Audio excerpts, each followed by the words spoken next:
Olá pessoal, bom dia, tudo bom aí? Como é que tá todo mundo? Todo mundo a fim de bater um papo, dar uma olhada, então vamos nessa aí, mais uma vez aqui então, todo mundo, vamos ter uma conversa, trocar uma ideia. O objetivo aqui, pessoal, dessa conversa nossa é de alguma forma tentar ajudar ou tentar esclarecer pontos sobre o mundo, sobre a vida, as convicções, o que muitos chamam de religião. Então é claro, um momento aí importante na vida de todo mundo, da humanidade inteira, e sempre é bom, é interessante, é bacana demais você tentar num momento entender isso melhor e nós seres humanos, as pessoas, ninguém tem assim essa amplitude, essa estatura toda para normalmente entender tudo com perfeição, sem erros, sem falhas. Tanto é que todo mundo está aí vivendo a sua vida, buscando as suas coisas, e o tempo inteiro você tem dificuldade, não é? Você tem dificuldade de todo jeito, você tem dificuldade para entender, dificuldade para sentir melhor. Às vezes você não se coloca bem, olha para trás, poxa, mas como é que eu não enxerguei aquilo?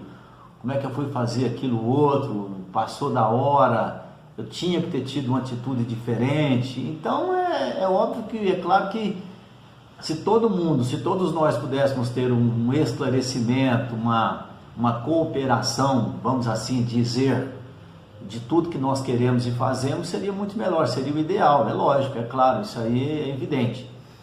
E o momento que nós estamos passando agora sem dúvida que é ideal para isso também, é um momento de dificuldade, é claro, dificuldade de toda ordem. E eu acho que está todo mundo assim já aqui, já não aguentando mais, porque mudou a vida de todo mundo. Tem gente perdendo emprego, tem gente perdendo a empresa, tem gente que está faturando mais, tem gente que está saindo de menos, não pode fazer uma série de coisas que ele fazia antes, que ele gostava, que agora não pode mais fazer.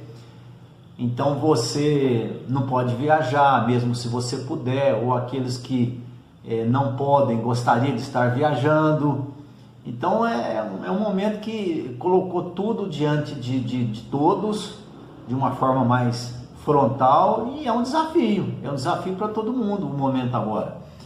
Como é que você vai tocar suas coisas, a sua vida?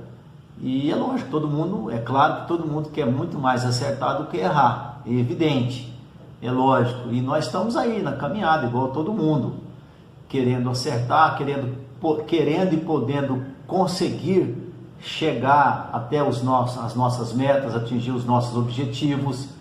Isso é muito claro para todo mundo, e é claro que o mundo só caminha para frente, o mundo não anda para trás. Então é isso, o objetivo aqui hoje é uma conversa descontraída, franca, sincera, alegre, se possível, né? Ninguém liga aí um vídeo para ficar com tristeza ou com energia mais pesada. A gente tem que tentar levar a coisa com mais leve, mais descontraído e com fé, que a verdadeira fé é aquela que você aceita aquilo que vem para você, que você não teve como alterar, e agradeça e vai seguir em frente, tentando melhorar sempre. Pensando assim nessas coisas, então, nós, para essa troca de ideias aqui agora com todos vocês, nós vamos então fazer um exercício muito bacana, que é o seguinte: vamos pegar lá um pouco uma parte da Bíblia, que está reportada no Evangelho, também chamado Evangelho segundo o Espiritismo, mas basicamente a origem, a fonte é a Bíblia, é lógico, o Evangelho de Cristo, né? Nós somos cristãos, então tem uma parte muito bacana lá em Mateus, que ele vai falar sobre as parábolas, e ele ali conta, naquela parte do Evangelho de Marcos, ele conta lá uma meia dúzia de parábolas que Jesus contou em suas inúmeras reuniões com as pessoas. Ele estava na praia, ele sentava do lado de um barco, na frente de muita gente, começava a falar, ele estava no meio do campo, ele começava a falar, então assim ele fazia. Bom, só que o que nós vamos falar aqui não é contar algumas parábolas ou analisar determinada parábola. Nós vamos pegar de outro jeito, que é o seguinte: os discípulos chegaram para Jesus e falaram assim: mestre, por que você fala por parábolas? Tá certo? Perguntaram para ele, para Jesus, por que você fala por parábolas? Então Jesus respondeu o seguinte: olha, eu falo por parábolas porque eles escutam sem ouvir, enxergam sem poder perceber, e eles não estão preparados, eles têm um coração endurecidos. Então não adianta, eu vou falar por parábolas para que, na medida em que a humanidade, agora nós já estamos dando uma interpretação, né, gente? As parábolas são conhecimentos, são sabedoria, conhecimento, para que a humanidade possa absorver durante toda a eternidade. Então aí nesse momento ele falava também que quem tem, e aí Jesus falou, para vocês é permitido revelar o reino de Deus, o conhecimento verdadeiro, e para eles ainda não é permitido. Então assim eu tenho que falar por parábolas, né? E aí ele conta algumas parábolas. Mas então, para muita gente, essa história de parábolas pode ficar sem entendimento, porque ele fala: poxa, mas não foi permitido por quê? Por que Jesus não chegou e falou para eles assim: ó, vocês têm que ter bom coração, vocês têm que ser caridosos, vocês têm que ser misericordiosos, vocês precisam ser mansos, pacíficos, né, dóceis e assim por diante, bondosos, e vocês têm que ser irmãos. Se Jesus naquela época já era quase tido como um revolucionário, como um louco, imagina falando isso para as pessoas, ia ser a brincadeira, então ele estaria perdendo o tempo dele.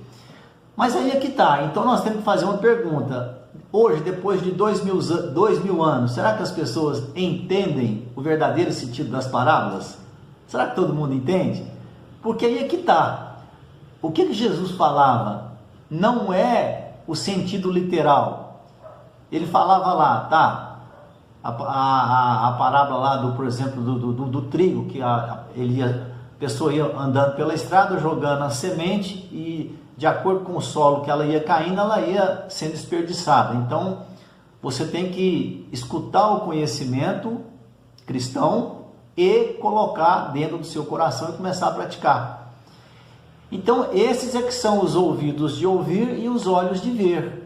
Não adianta eu entender o sentido se eu não praticar, se eu não colocar aquilo dentro de mim, se eu não colocar aquilo para mim, e sair por aí praticando isso em tudo que eu for fazer. Então esse é o sentido quando ele falava: de quem não tem será tirado, e tudo será tirado, e quem tem será ainda mais dado. Quer dizer, se você tem o seu coração já pronto para receber o reino de Deus, que era o reino de Cristo, então você terá muito mais conhecimento, será muito mais fácil para você será um bem-aventurado, porque tudo você vai ver diferente, e a sua vida vai ficar diferente, e você vai caminhar como até então nunca tinha caminhado.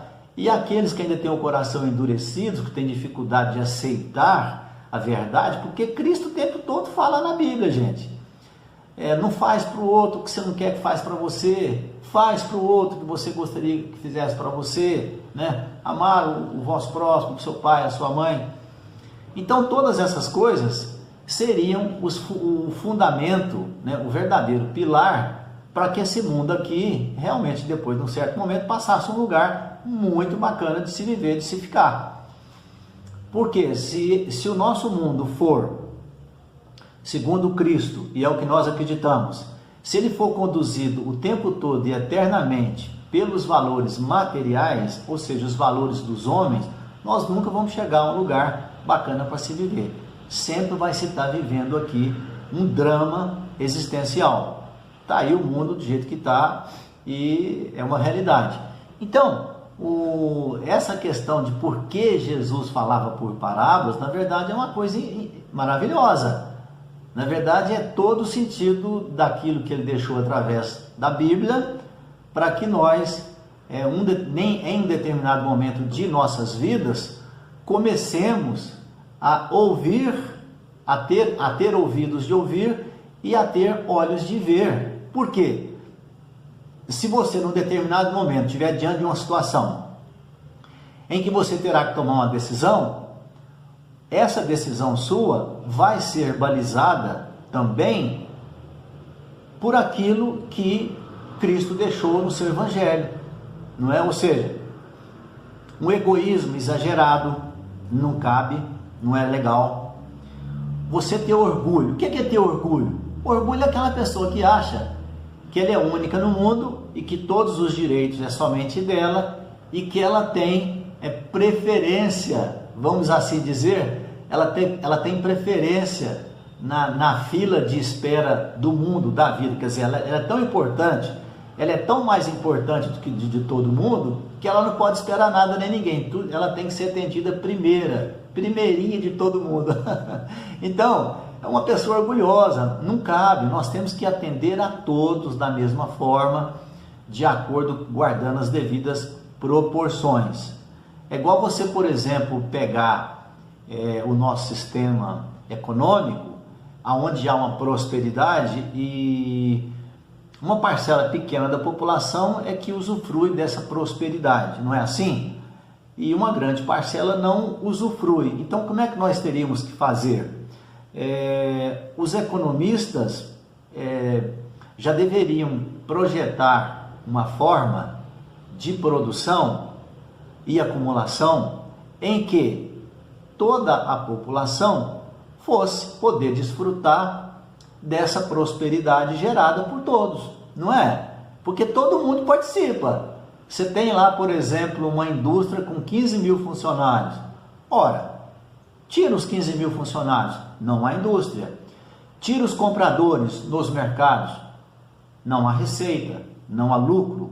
E aí não há geração de riqueza, que é a prosperidade. Então, deveria ser isso aí, né? Então, por exemplo, se amanhã os economistas do mundo inteiro colocarem em seus postulados os postulados que estão na Bíblia, que Jesus Cristo deixou para nós teríamos aí um planeta onde todo mundo fosse rico, tivesse seu carrão, sua casona, proporcionasse a melhor educação para os seus filhos e assim por diante. É tão simples, não é?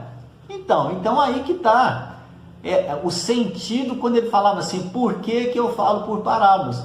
É porque o coração das pessoas ainda não está preparado. E espera-se que esteja. Essa é a grande verdade, não é? Todo mundo se fecha no seu mundinho emocional, mental, com seu entendimento de mundo, de como que as coisas deveriam acontecer, e não abre mão de nada, e quer ficar ali perpetuamente. Vocês querem ver um exemplo bacana? Por exemplo, há 2000 anos atrás, na época de Cristo, hoje é muito criticado pelos intelectuais, pelos autores, que naquela época a população era politeísta, cada um tinha o seu Deus. O bezerro de ouro era Deus, o Deus da chuva, o Deus do sol, o Deus do solo, tudo era Deus, cada um tinha seu Deus. Aí eu vou perguntar para vocês então, e hoje, como é que está? Hoje a humanidade é monoteísta? Nós todos temos um único Deus? Eu vou cometer o atrevimento de falar para vocês que não, continuamos politeístas, é verdade. E a Bíblia é um pretexto, é uma desculpa, porque procura você uma outra crença dentro do cristianismo, sendo você de uma outra vertente, para ver se eles concordam com você ou acham que o Deus deles não é diferente do seu. Eles vão te falar isso aí. O Deus deles, para eles, é diferente do seu. Então, provavelmente, hoje, todos nós ainda estamos do mesmo jeito que estava a humanidade na época de Cristo. Ninguém está com o ouvido de ouvir e com olhos de ver para verdadeiramente colocar aquilo que o Cristo deixou dentro do seu coração, dentro da sua mente, e fazer disso daí o seu código de vida, os seus postulados, para você seguir com a sua vida. E aí todo mundo poder fazer um mundo para lá de legal, para lá de bacana. Tá legal? Então ficou aí o nosso bate-papo, a nossa troca de ideias. Eu espero que eu possa ter ajudado um pouquinho. E se esse vídeo agradou, e se eles pedirem mais, nós vamos mais ou menos continuar nessa linha. Fica todo mundo com Deus aí, fica bem. Um abração. Valeu, pessoal.